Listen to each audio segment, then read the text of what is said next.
Okay, awesome. And then so we're gonna now hear from our first speaker, Dr. Denise Payan.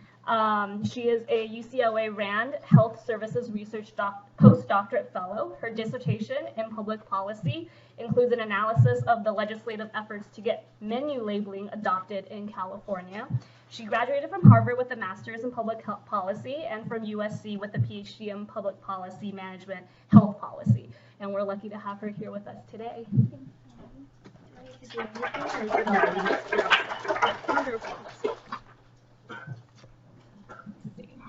Hello, everyone. Thank you for having me. Hello? Is this fine? Okay, thank you. So thank you for this opportunity. As Danny said, my background is in public policy, specifically nutrition policy. And so what I'll be presenting today actually came from a chapter of my dissertation on the health policy making process in California. So today's presentation, or my component, is from proposal to legislation, lessons from California's menu labeling policy. And so some of you may have taken a political science class in college or even in high school and may have seen these stages in the public policy before. So the stages in the policy process specifically, before we get started, is a really popular framework. Some look a little different than this.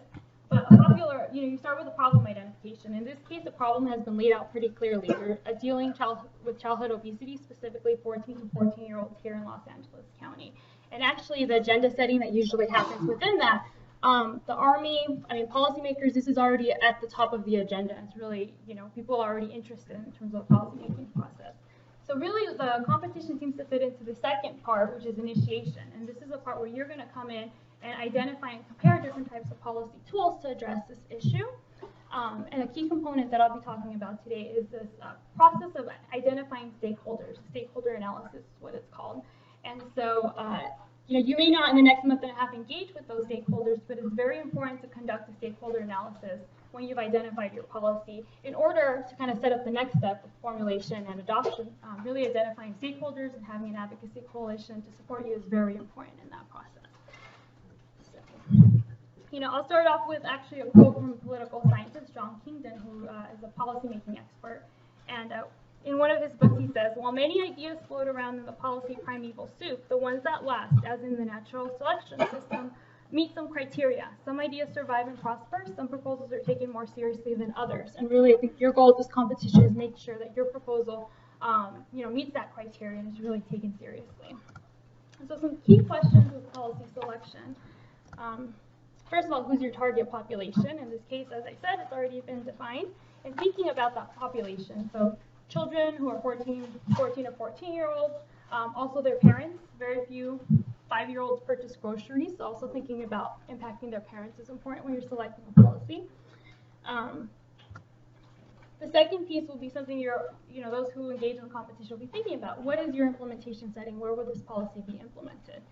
And so traditional settings for this group would be the school or the home environment, but I also challenge you to think about the information resource environment, marketing. You can also think about substances or goods like soda that you can target as well, which would be non-traditional implementation settings. That would actually target sodas in school settings and multiple settings. But that's something you need to think about when you're selecting a policy. I'm sorry that the microphone isn't working out so well. Is there a better way, Annie, that I should hold it? You want to clip it onto your... Yeah, sure.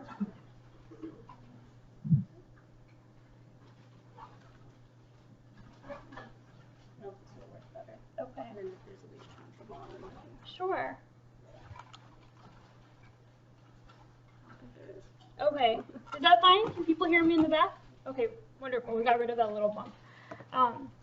So really the third is actually a really important piece, the potential reach or impact of the policy. I think something that, when you think about issues, a challenge I find when I talk classes, students traditionally think of programs. And so an issue with developing a new program or setting a new program is that your reach is really limited and the impact of a program is very limited unless you can disseminate or kind of, have a widespread kind of scale. With policy, inherently, you have a wider reach and a potential for a wider impact. Feasibility is very important. And then in this case, what health behavior are you trying to promote or to dissuade? When you select a policy or comparing policies, many don't actually target a specific behavior. They try to change the environment. And So behavior will be changed as a result of changing the environment or something in the environment. But it's important to think through that a little bit. And then this is the piece I'll talk about in detail. Who are your stakeholders, the opponents, or the supporters? And then lastly, I include this question because we're talking about childhood obesity. It's very important to think about the policy's impact in terms of health disparities or health inequity. Some policies actually promote health disparities and don't intend to do that. They actually target the wrong population or create that disparity can grow wider between certain populations that you can break down by socioeconomic class, by race or ethnicity. So it's very important to think about it in this case when you're thinking about policies for childhood obesity. And so really, the motivation as future physicians to think about is when you think about policies, policies that promote health can change environments, and then they can change health behavior and ultimately lead to healthier people. And that's a motivation for you to be involved in this competition, actually, and to think about the policymaking process. So I studied, as part of my dissertation, California's menu labeling law. This was it was enacted on September 30th, 2008. And what the menu labeling law was basically, it was actually a calorie labeling law. So everyone here, I'm sure now in California, even if you're not from this state, it's actually in other states now as well. You've probably seen this information. You see calorie information on menu boards and menus. Okay, who's seen this before?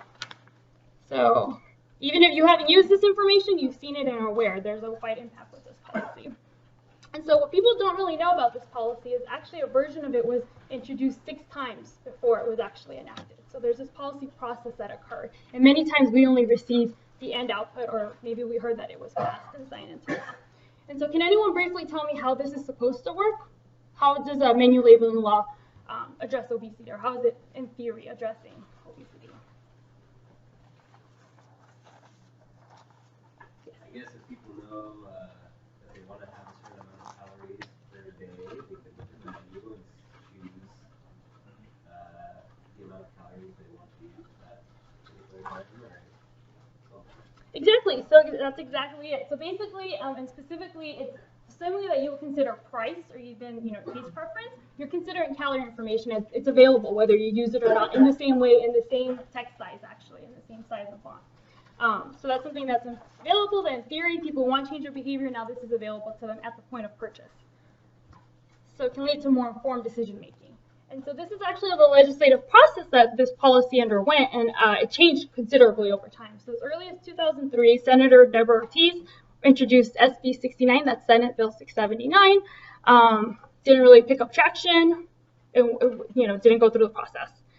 And then 2004, she reintroduced that Senate Bill 1171, which was very similar. Again, it didn't really pick up traction. It didn't go through the process. And then you have 2 years, 2005 and 2006. Where in terms of legislative, this is Assembly and the Senate in California, nothing happened with regard to this bill. There were other policies, actually, nutrition and physical activity policies that were active, but this bill, a version of this bill was not introduced. Then in 2007, a new senator, Senator Alex Padilla, introduced a similar bill, a little bit different, Senate Bill 120, and then another senator actually introduced a very similar bill, and then Senator Migden became a co-sponsor in Alex Padilla's bill. That happens. It's easier to have 2 people co-sponsor and kind of support a bill and work that out. And that bill actually was successful in the Assembly and the Senate in 2007, but the governor vetoed it. So that's what happened at the end of that year in 2007. And sometimes, with some vetoes, that's where it ends. It doesn't get reintroduced the next year. But this bill actually, another version of it, Senator Padilla reintroduced it. And what you see in 2008 is actually this really interesting legislative activity. He introduced Senate Bill 1420, and then an assemblywoman actually introduced another bill, and that was actually the industry's bill, the industry's version of a bill like this. That was much weaker. It basically it didn't have mandatory calorie information. It was leaving it up to the restaurants to decide the type of information they wanted to provide and be on a voluntary basis. And what happened at the state level, eventually, Senate Bill 1420 passed, and this time the same governor, signed it into, and it became a law, signed it into law. But at the local level, actually, 3 counties, in San Francisco is a city and a county, so 1 city and 3 counties, actually enacted an ordinance that was menu labeling. And that actually did contribute to it ultimately being accepted at the state level. So it's something to think about. A lot of people aren't aware of this long, drawn-out process where different stakeholders are involved. They're continuing to introduce, and they're spending resources and time on this effort. And so in terms of a stakeholder analysis, very briefly, I think most people know the stakeholder is an individual organization that's affected or is affected, that affects the policy or is affected by a policy. But the stakeholders you need to be interested actually isn't just, for example, a patron, a consumer. It could be someone who goes and purchases food at a restaurant, could be a stakeholder. But it's a stakeholder with a little bit of skin in the game. It's a stakeholder who would have an incentive to participate in the policy process. So most consumers were not involved in this long, drawn-out policy-making process. It was other types of stakeholders. And so something to be aware of, some stakeholders are more involved or embedded in the process. In this case, Alex Padilla, senator. The governor inherently was involved in this process. And then this is actually Liz Nis. She used to be a Santa Clara County Board of Supervisor who was also a nurse. And she is the person who introduced it in Santa Clara County. Bless you.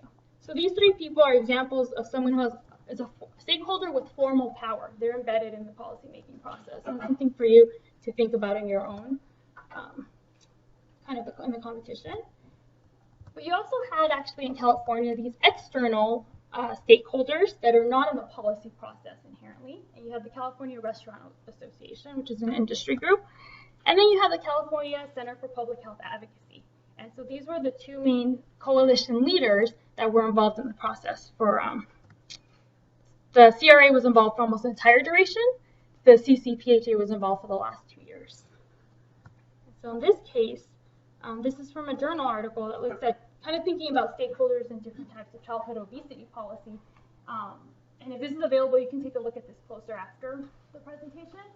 But I just want to draw this. This is from 2009. So when you think about restaurant menu and product labeling policies, examples of potential stakeholders would be business owners, restaurant associations. They mention patrons, tourist bureaus, and local health department leaders. But something I want you to think about is patrons are a potential stakeholder, but they wouldn't necessarily be involved in a policy like this because they would have to organize or kind of, actually play a role in this process. Okay. In terms of advocacy coalitions are simply groups of stakeholders that they're coalescing for a purpose. They're trying to define the political debate. Their goal is to influence a legislative outcome. And they're also advocating for specific arguments in support or against a policy position, okay? And there are we're actually in a state that's very active with health-related policies. So we actually have a number of coalitions that are involved here. We have some bigger coalitions as well. So in the menu labeling, what I found actually in my dissertation, that you had an interesting policy network with coalition leaders. And these leaders were really taking it upon themselves to try to define the arguments, trying to push certain positions and promote their policy positions. And something very common, even in tobacco policy, you see, is there's an industry coalition. So it usually would be the group an association that it would impact their membership. And so you have the California Restaurant Association. They were really the coalition leaders against a menu labeling policy. And then you had a public health coalition, which actually was more intricate. And so you have the heavy hitters, American Heart Association, the American Cancer Society, the California Center for Public Health Advocacy, which is actually a very unique state-level organization that you don't see in other places. And then for some reason, you had the California Optometric Association that was also a coalition leader. They were co-sponsoring the bill, and I never fully figured out why they played a role as a coalition leader, but they played a role. And then they worked with Senator Padilla, he was actually the person introducing the different Senate bills in 2008. But the people who were making decisions actually came from these other organizations, and they were the ones that were engaged in policy advocacy and supporting this bill and trying to garner the votes and the support for it. So it's very important to be aware of these. These are also organizations that have a lot of advocacy experience outside of, except for the center, outside of California. So I would recommend you go to their websites and see some of the things that they've been involved with. And so to give you an idea, since you're going to be at least thinking through the arguments that your opponents, the people who will be against your policy or your resolution, just to give you an idea in menu labeling, some of the arguments that the CRA presented to oppose this. First of all, the cost. They said that it was an onerous and costly bill. And so that was really the primary argument that they put out in the world in newspapers. They said over in press releases. This was why they were against menu labeling. The second one, I won't read it, But basically, it was trying to defend the status quo. They were saying that restaurants were already engaged in voluntarily producing this information and making it available. And so that was the second argument. People want this information. They even say, our restaurants have responded to consumer demand or chosen to be proactive with regard to public health. So they're using terminology around consumer demand and kind of the public health objective, and they're saying that their membership's already providing this information in multiple ways. And then the third one was a creativity argument. They were saying that in the setting, what goes on in a kitchen is a creative endeavor that is not necessarily dictated by teaspoons and tablespoons. And that was a much less common argument I found. The first one, cost, was the primary argument that they stated when they argued against this menu labeling. But actually, the membership from the Public Health Coalition, because of the leadership, it was only there's two ideas here.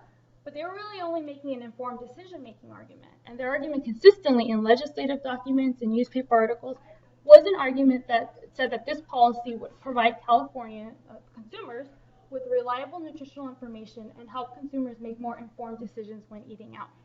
And that argument, even after it was enacted, Governor Schwarzenegger said the same thing, an informed decision-making statement. So it's very important to kind of identify those arguments, and the Public Health Coalition was much more effective at having one key argument that they were promoting through different means. And they really did it through the media. That was in 2008, they were very active, actually. So they're promoting their arguments through the media. Media helps bring attention to a problem and a proposed solution. You can use advertising to do so. You can also network with issue-relevant policymakers and elites. That's another way. Really engaging in media allows you, in some cases, to meet or to interact with different policymakers or elites. You can also generate a grassroots movement, which I think people here are very aware of these types of movements. Maybe more so the social media aspect. But another way of a grassroots movement, really, you can use collaborations and coalitions. That's really in the policymaking process what's traditionally being used. Or you can also use traditional media. So I don't know if people still read newspapers and read the letters to the editor or those components, but I looked at newspaper articles and found that the Public Health Coalition, they were writing editorials and letters to the editor to support their policy. And that's still, to this day, the policymakers look at local newspapers and they still read these things and influences their decisions. So it's important to think about traditional media as well. And so you may have heard this of a policy window of opportunity. They really took advantage of the policy window of opportunity in 2008, in part because local jurisdictions were interested in this policy. And it was in the media, and so they were able to build on that and kind of build on that momentum. So this is for my dissertation, actually. And what this depicts is from 2003 to 2009, what you see is increasing number of articles that were published in the media around this specific policy in California. And you see 2008 actually is the year, you had 36 articles. And a lot of those articles actually were after it was enacted, this was being announced. But about 20 of them were focused on the arguments that were being made, what type of specific Senate bills, and they were interviewing and quoting people who were involved in the policymaking process. And then what you see here is the Public Health Coalition had 7 of those articles overall. They either wrote the editorial or they wrote a letter to the editor. So. And then one of the last points that I would like to make today is this idea of at the local level. Menu labeling actually, these counties actually approved ordinances in 2008. And the CRA in response, they sued actually 2 of those counties. And then in 2008, LA County was also considering menu labeling. They decided to hold off until the state decided on the Senate bill. But LA County Department of Public Health actually produced the health impact assessment brief. And so this is only 7 pages, but this actually was one of the briefs that was quoted in many of the legislative documents. So the role of evidence, people here are probably very used to scientific articles. It's very important to be aware of other types of technical knowledge or kind of evidence that's used in these processes. And HIA or reports produced by agencies are very important as well. And so in this case, what you see is really the local policy push. What ended up happening, some of these menu labeling ordinances looked a little different than the one at the state level.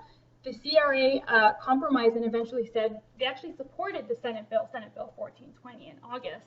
And they said that they didn't want to have a patchwork of different types of policies at the local level. They prefer to have a state level, the same policy at the state level.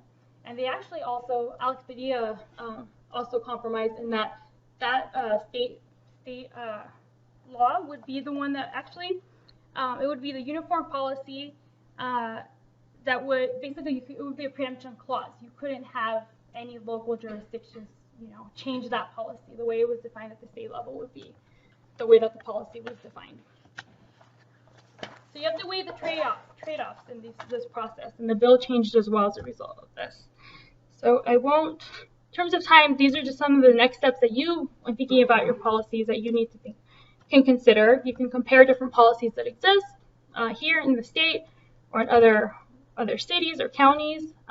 Think about obesity policy stakeholders. There's been a lot of people that have been very active in policy advocacy around childhood obesity, and it's important for you, and those are good resources for you to think about. It's American Eating Association, the ACS, the AHA are just a few. And think about summary of best available evidence in support of your policy. Although some of your policies will be innovative and they may not have any kind of evidence base. And so I think I've gone through most of the stakeholder analysis component. This is already a window of opportunity for you. Child obesity is already at the forefront of the agenda in many cases here in LA County as well. So that's actually something you can take advantage of. And so your next steps are these specific steps. Thinking about nutrition or physical activity policy, we invite you to be creative, to think outside the box as well. But to also be aware that they should be actionable, to be opportunistic, have high impact, and then thinking about the feasibility and the cost. So with that, I'll end and invite Dr. McCarthy to come up and give his section of the presentation.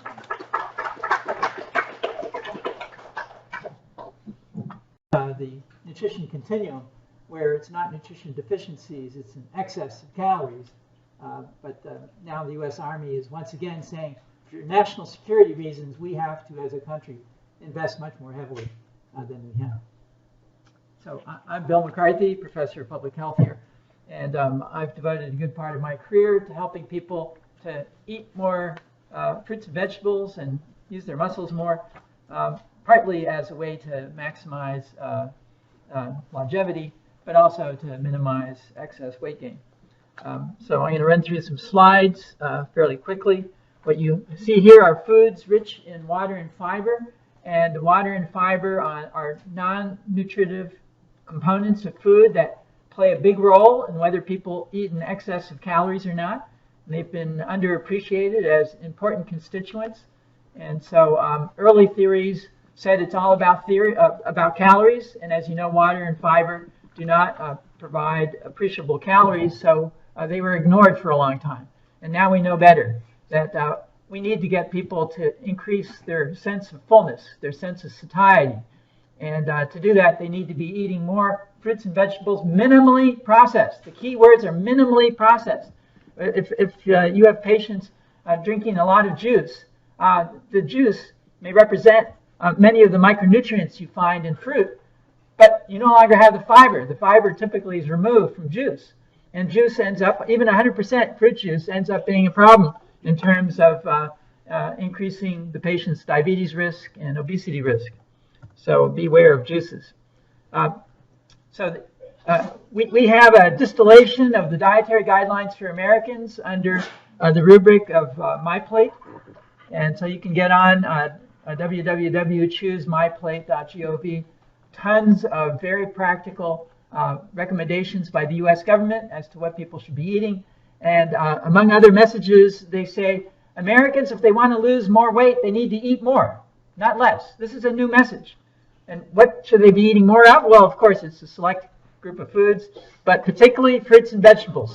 Americans should make half of their plate fruits and vegetables. Americans are not understanding this message. They're only consuming a quarter of the plate of fruits and vegetables. We need to do a better job of convincing them of the importance of eating more fruits and vegetables. Now, it's not entirely their fault. Low-income populations don't have as much access as high-income populations do to a supermarket range of fruits and vegetables. But also, Americans aren't sweating enough to generate hunger for water-bearing foods. You know, fruits and vegetables by weight are mostly water, 60, 70. You know, strawberries are 92% by weight water, what you're holding in your hand when you're holding an unprocessed strawberry is mostly water. In fact, there's more water in a pound of strawberries than in a pound of Coca-Cola, because 10% of the weight of the Coca-Cola is sugar. Americans need to be making whole grain choices rather than refined grain choices, because the fiber, as mentioned, promotes satiety. And they should try to limit their intake of fat, because fat, among the macronutrients, fat has more calories than any other macronutrient. So if they limit the fats, eat a lot of fiber and whole grains, and eat minimally processed fruits and vegetables, that will go a long way to filling them up sooner on fewer calories and allowing them to enjoy a better waistline. And then finally, the last recommendation down here on this slide is drink water instead of sugary drinks. Sugary drinks, despite the protestations of the beverage industry, are a major contributor to the expanding waistline. We see empirically again and again that as people consume more sugary drinks, their risk of obesity and obesity-related disease goes up. And that's particularly true of Latinos in this country, and it's part because of some cultural habits that they brought from, typically it's Mexico that they came from. It's the most appropriate thing to offer a guest when a guest comes to your home is a sugary beverage, aguas frescas. And that translates into offering them sugar-sweetened sodas. And that turns out, maybe that's the polite thing to do with your guests, but that's not promoting the guest's health. So we need to get our Latino patients to be, to still honor their cultural heritage, offer the aguas frescas, but also say, well, if you don't want the sugar, here's water as well. So give your guests a choice. So in looking at the plate, I said half of your plate should be fruits and vegetables, but 3/4 of your plate really should be plant foods. The dietary guidelines are very clear. For optimal nutritional health, Americans should be eating most of their choices from plant foods, not from animal foods. So a lot of meat is one of the problems that Americans are confronting when trying to understand why they have undesirable weight gain. It's coming from the excess fat that they're getting typically from beef and pork and other meat sources. Here are recent statistics reflecting statistics that the CDC reported on obesity prevalence in the United States, and unfortunately the news is bad. Obesity has increased in prevalence even in the year 2015. The one exception is down here at the bottom with 2 to 5 year olds. We've seen a 40% decline in the last 4 years, and I attribute that in part to there being a policy change with respect to what are known as WIC food vouchers. Women, Infant, and Children is a major nutrition program for pregnant women and for young kids. And the food package was changed to encourage increased consumption of minimally processed fruits and vegetables, and that seems to have been the explanation for the reduction in obesity risk for these young groups. I was warned that some of the medical students had a conflicting lecture to go to, so if you have to go, feel free to move. California was the first to propose school nutrition standards that would encourage healthier eating in schools, and among these standards was banning the sale of sugary beverages on school campus and putting a floor on how unhealthy the foods could be among competitive foods sold in the student store or in the vending machines. And as you heard from Dr. Payan, there are multiple stakeholders typically involved in the passage of legislation, such as SB 19. We don't have time to get into all the details, but just know that personal factors also play a role. And I can tell you several instances where major policymakers got mobilized, you might say, by virtue of their own medical diagnosis. When they were diagnosed with diabetes, or in the case of Martha Escutia, gestational diabetes, all of a sudden, what looked like an abstract problem that, yeah, we should be concerned about that, but there's so many other things to be concerned about, all of a sudden it's real and personal. And, when Dr. Payan said, be opportunistic, that's an example. When you hear a policymaker being diagnosed with a disease that's clearly nutrition related, you can jump on that fact. And they will be far more receptive to information about policies that could help protect future people, not currently at risk, but at future risk of diabetes from getting that diagnosis. More recently, California has attempted to improve the nutrition environment by simply placing a warning label on soda beverages. And twice that has now gone through some parts of the legislature, only to be defeated in the Health Committee of the Assembly, in large part because Latino legislators abstained from the vote. And you have to get a majority vote to get it out of the Health Committee onto the floor of the Assembly. And so I never made it out of the committee. And the abstentions were explained by the legislative districts that the legislators came from. The social service agencies turned out were getting generous donations from the beverage industry. And then when this bill came up for a vote, the social service agency said, we're going to be losing funding from the beverage industry if this vote goes through. And so their legislators, being mindful of their constituents, decided, well, since we can't really vote against this, fairly innocuous warning label, we'll just abstain. And that was as good as killing the bill. So you have to be aware of the many intricate ways in which vested interests can kill a good idea. Good ideas do eventually, if they are good and they're based on evidence, do eventually get adopted, and they have been in Berkeley, California, and in the country of Mexico. And we're delighted, we researchers are delighted, because now we're going to have evidence that these taxes on soda beverages can make a difference, certainly at the level of consumption. And as you can see here, the imposition of the tax just by itself has reduced general consumption by 12%, and particularly among the low-income residents of Mexico, the drop has been 17%. So you may also know that recently the LA Unified School District rolled out a fruit and vegetable heavy menu, a new menu based on new Institute of Medicine guidelines. And this new menu was not well received. And there are a variety of reasons why that was the case. They ended up getting poor media coverage. Media support for potential policies and legislation is very important. And unfortunately, the Food Services Director, David Binkle, had not done his homework in terms of getting people on board, using social media approaches or other social marketing approaches to get more buy-in by the students. So, policy making is both top-down and a bottom-up process. Ultimately, there needs to be a convergence by stakeholders at multiple levels in order for policies to get adopted. So in your proposals, you need to be mindful not only of the evidence from the scientists and the support from legislators, but you also have to be mindful of the opponents and of some of the constituents in the legislators' districts who will have a say one way or another. A recent law, it's called the Urban Agriculture Incentive Zones Act, now allows communities to take vacant parcels and convert them into community gardens.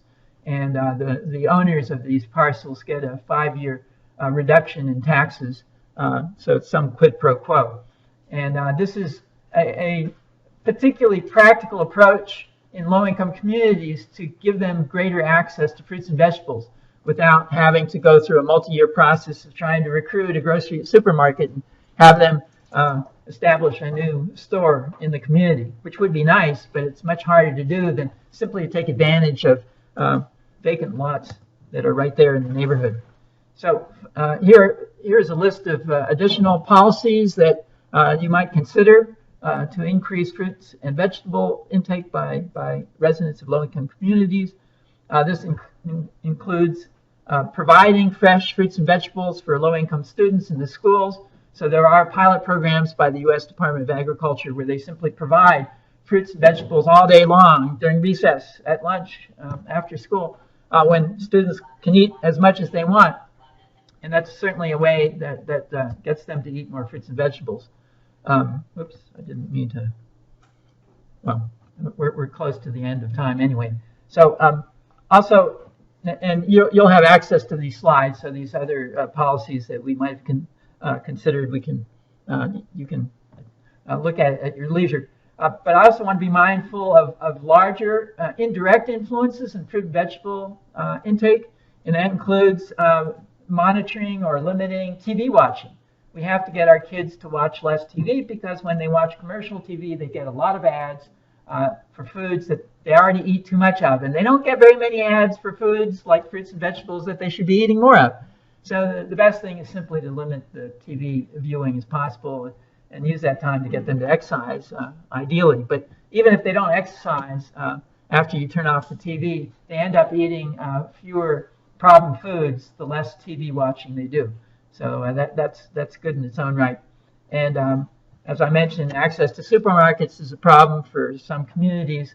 And so if we can increase the availability, the access, either through more farmers markets or supermarkets, those kinds of policies will eventually lead to increased consumption of fruits and vegetables and down the road, better waistlines. So I know that was a lot, but the bottom line is that public, private, and community organizations all are stakeholders in the policy making process, and hopefully your proposals will touch on how you integrate these different influences to eventually get a policy adopted. And then adoption is not the end of it, because it turns out lots of policies are well-intentioned, but then if they're not enforced or if they're carried out in inappropriate ways, you can end up with not quite the good results that you want. So that concludes my presentation. Thank you.